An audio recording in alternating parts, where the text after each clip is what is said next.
Assalamualaikum warahmatullahi wabarakatuh. Perkenalkan, nama saya Fudal Hafiz. Di sini saya akan mempresentasikan eh, hasil skripsi saya yang berjudul Implementasi Data Mining menggunakan Algoritma Naive-Bayes untuk pengklasifikasian jamur beracun. Yang pertama itu ada pendahuluan, latar belakang. Latar belakang saya mengambil judul ini karena jamur merupakan salah satu sumber pangan bagi masyarakat. Akan tetapi, tidak semua jamur dapat dikonsumsi. Terdapat jamur yang beracun. Maka, untuk menyelesaikan permasalahan tersebut, diperlukan teknologi data mining. Lalu rumusan masalah. Berdasarkan latar belakang masalah yang telah disampaikan, maka rumusan permasalahannya yaitu bagaimana mengimplementasikan data mining menggunakan algoritma Naive-Bayes untuk mengklasifikasikan data jamur. Tujuan dan manfaat dari penelitian. Ini adalah yang pertama, tujuannya untuk mengetahui bagaimana mengimplementasikan data mining menggunakan algoritma Naive-Bayes dan mengukur seberapa baik akurasi dalam mengklasifikasikan data jamur. Lalu manfaatnya untuk mengetahui seberapa baik implementasi data mining menggunakan algoritma Naive-Bayes untuk pengklasifikasian jamur beracun. Lalu ruang lingkup dari penelitian ini yaitu yang pertama, dataset yang digunakan berasal dari data mushroom classification dari website Kaggle. Yang kedua, penelitian menggunakan tools berupa Jupyter Notebook. Dan yang ketiga, metode pengujian lain untuk evaluasi algoritma digunakan confusion metric. Lalu yang kedua adalah landasan teori.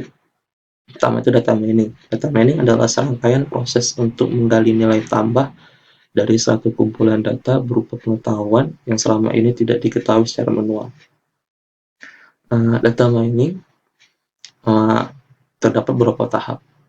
Ada 7. Yang pertama itu pembersihan data, lalu yang kedua integrasi data, yang ketiga seleksi data, keempat transformasi data, yang kelima proses mining, yang keenam evaluasi pola, lalu yang ketujuh presentasi pengetahuan. Kemudian ada klasifikasi. Klasifikasi adalah menentukan sebuah record data baru ke salah satu dari beberapa kategori yang telah didefinisikan sebelumnya. Klasifikasi terdiri dari 2 proses, yaitu tahap pembelajaran dan tahap pengujian. Terdapat beberapa metode klasifikasi yang digunakan, yaitu Canary Snapbot atau KNN, lalu yang kedua Decision Tree, lalu yang ketiga itu Naive-Bayes.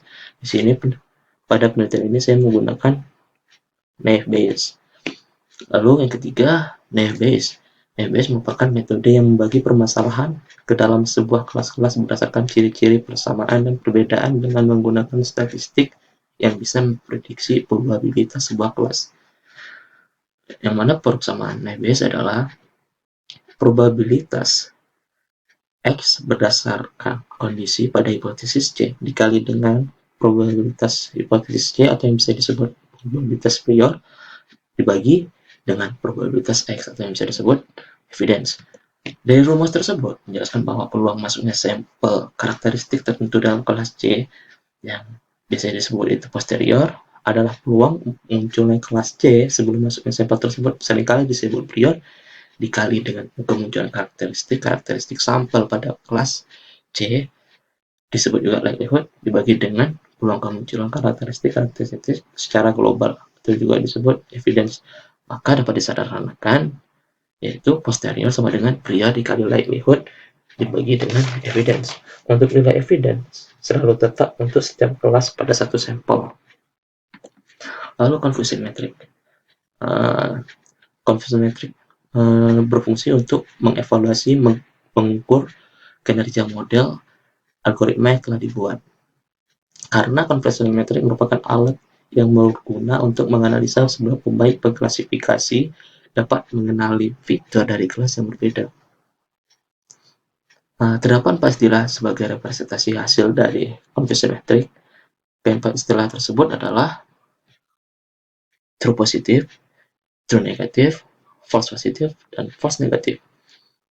Pada penelitian ini saya menggunakan atau saya mengambil performance matrix dari conversion metric, yaitu yang pertama itu nilai akurasi, lalu kedua nilai precision, yang ketiga recall, empat nilai error rate, yang kelima nilai specificity, lalu yang keenam nilai F1 score. Lalu yang ketiga itu ada metodologi penelitian. Metode penelitian yang pertama itu pengumpulan data.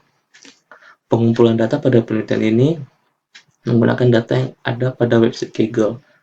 Data yang diambil merupakan data klasifikasi jamur yang sudah diberi label berupa jamur yang beracun dan jamur yang dapat dikonsumsi. Data yang digunakan memiliki 23 atribut dengan jumlah total data 8.124 data. Data ini disimpan dalam bentuk separated value atau CSV. Lalu di sebelahnya terdapat gambar merupakan gambaran dari data yang digunakan. Atributnya ada dari kelas sampai dengan habitat. Lalu preprocessing data. Berikut diagram alir dari preprocessing data yang dilakukan pada penelitian ini. Yang pertama kita input data, lalu setelah itu kita melakukan penanganan missing values, kita melihat apakah ada nilai yang hilang pada data tersebut. Lalu transformasi data. Pada penelitian ini data sebelumnya dari kategori lalu saya bagi menjadi numerik. Lalu setelah diubah menjadi numerik, dilakukan pembagian data. Di sini saya membagi data menjadi dua, yaitu data latih dan data uji. Lalu didapatkan data hasil pre-processing. Lalu penerapan algoritma naive Bayes. Yang pertama input data hasil processing yang sebelumnya, lalu kita hitung nilai probabilitas prior, kemudian hitung nilai probabilitas kondisional. Setelah didapatkan, kita bisa dapat nilai likelihood-nya, kemudian menghitung nilai probabilitas posterior, yang mana nilai posterior itu merupakan nilai probabilitas likelihood dikali dengan nilai probabilitas prior. Lalu kita dapatkan hasil prediksinya. Selesai. Kemudian ada evaluasi algoritma menggunakan conversion metric. Adapun manfaat dari penggunaan conversion metric, yaitu yang pertama untuk menunjukkan bagaimana model ketika membuat prediksi. Jadi terdapat nilai-nilai pada conversion metric. Lalu yang kedua itu tidak hanya memberi informasi tentang kesalahan, juga memberikan informasi tentang kesalahan yang dibuat. Jenis kesalahan yang dibuat maksudnya. Lalu yang ketiga, setiap kolom conversion metric merepresentasikan instance dari kelas prediksi. Dan untuk setiap barisnya mewakili instance dari kelas aktual. Hasil dan pembahasan. Kita masuk ke demo program. Pada demo program, di sini saya menggunakan tools Jupyter Notebook untuk programnya. Nah, pertama-tama kita import library yang dibutuhkan. Di sini membutuhkan cukup waktu.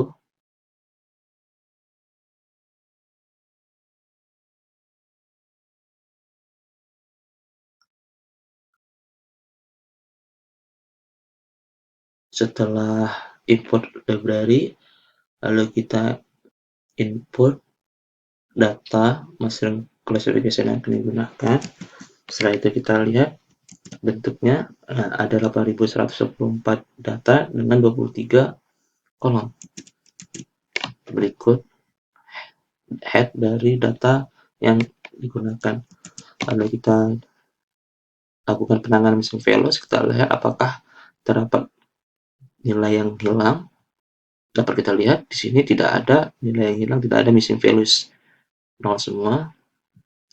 Lalu berikut gambaran data yang akan digunakan. Ada 23 atribut, yaitu dari atribut kelas sampai habitat. Nah, setelah dilakukan penanganan missing values, kita lihat apakah ada nilai sudah atau tidak. Lalu kita melakukan transformasi data. Data di sini berbentuk kategori, maka akan diubah menjadi numerik. menggunakan shortcut berikut. Dapat dilihat dari head dari data yang digunakan sudah berubah menjadi numerik yang awalnya kategorik. Lihat jumlah data masih sama, lalu kita ubah menjadi Y dan X, yang mana Y itu adalah label atau kelas dari data, yang mana di sini labelnya itu jamur yang beracun dan jamur yang dapat dikonsumsi. Sedangkan X itu atribut selain dari label. Setelah lakukan transformasi data, lalu kita melakukan bagian data. Di sini penelitian ini saya bagi datanya menjadi dua, yaitu data latih dan data uji, dengan size-nya 70% itu data latih dan data uji 30%. Nah, dapat dilihat bahwa data latih itu jumlah datanya itu 5.686 dan data uji itu 2.438. Maka setelah dilakukannya pembagian data, maka pre-processing data selesai. Lalu kita lakukan penerapan pada algoritma base. Pertama itu kita hitung nilai probabilitasnya. Nilai probabilitas itu kita dapatkan dengan cara menghitung nilai jumlah data untuk setiap nilai kelas dibagi dengan total jumlah data training. Dengan shortcut seperti berikut, lalu kita hitung probabilitas kondisionalnya dengan menghitung nilai jumlah data untuk setiap nilai atribut terhadap nilai kelas dibagi dengan jumlah data nilai kelas tersebut. Dapat dilihat shortcutnya seperti berikut. Setelah itu maka kita dapat melakukan prediksi. Untuk melakukan prediksi, kita hitung terlebih dahulu likelihood-nya, di mana nilai likelihood itu adalah perkalian dari nilai atribut yang karakteristiknya sama. Jadi nilai kondisional probabilitas itu dikalikan. Setelah didapatkan nilai likelihood, maka kita dapat menghitung nilai posterior, di mana nilai posterior adalah likelihood dikali dengan prior dibagi dengan evidence. Karena nilai evidence selalu tetap untuk setiap kelas pada suatu sampel, maka nilai posterior sama dengan likelihood dikali prior. Lalu kita lakukan prediksi. Di sini kita membutuhkan cukup waktu yang lama.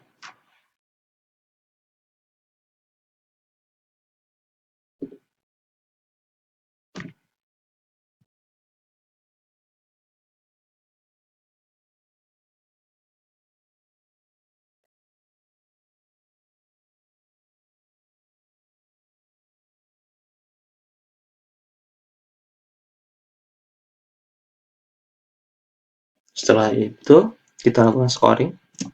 Nah, akurasi yang dihasilkan pada algoritma konvensional yang saya buat itu menghasilkan akurasi sebesar 99,58%. Lalu kita dapatkan nilai konversi metriknya sebagai berikut. Nah, setelah kita menerapkan algoritma konvensional, maka di sini saya akan membandingkan hasil akurasi algoritma yang telah saya buat dengan algoritma yang ada pada library.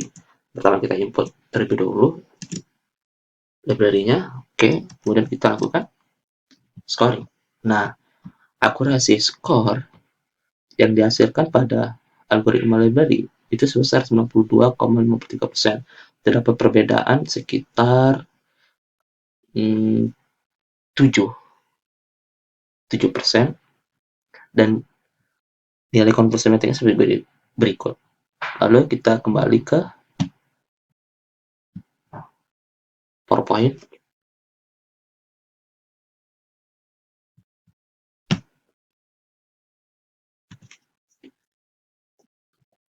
Oke, di sini saya melakukan analisis perbandingan algoritma dengan library dengan jumlah data yang berbeda. Di sini saya melakukan kelipatan 1000 untuk perbandingan jumlah datanya. Dapat dilihat rata-rata akurasi algoritma konvensional itu menghasilkan akurasi sebesar 99,8% dengan rata-rata waktu 13 detik, dan sedangkan algoritma library itu menghasilkan rata-rata akurasi sebesar 94,42% dengan rata-rata waktu 1 detik. Oke, penutup. Kelima itu penutup. Lalu kesimpulan. Kesimpulan dari penelitian ini, saya melakukan perbandingan pada dua algoritma. Yang pertama itu algoritma konvensional yang saya buat dengan algoritma yang ada pada library. Pengujian dilakukan pada penelitian jumlah data yang berbeda. Jumlah datanya itu berkelipatan 1000 seperti saya bilang sebelumnya. Nah, pada hasil yang pengujian tersebut, nah, pada jumlah data 1000 dan 2000, nilai akurasi, nilai rata-rata akurasi, dan nilai akurasi dan conversion metric itu pada library dan konvensional itu sama, sedangkan pada data 3000 hingga 8124 menghasilkan akurasi yang sedikit berbeda. Lalu, rata-rata akurasi dari algoritma yang dibuat, dari algoritma konvensional yang dibuat, itu sebesar 99,88% berdasarkan analisis perbandingan dengan berdasarkan tabel ini dengan membutuhkan rata-rata waktu sebesar 13 detik. Sedangkan pada algoritma library menghasilkan rata-rata akurasi sebesar 94,42% dengan membutuhkan rata-rata waktu sebesar 1 detik. Dapat disimpulkan bahwa algoritma library membutuhkan waktu yang lebih sedikit daripada rata-rata waktu algoritma konvensional. Adapun saran untuk penelitian selanjutnya yaitu menggunakan metode KVOT untuk analisis perbandingan algoritma yang lebih dalam daripada yang saya lakukan. Ya, sekian presentasi dari saya. Apabila ada tutur kata yang kurang berkenan, saya mohon maaf. Terima kasih. Wassalamualaikum warahmatullahi wabarakatuh.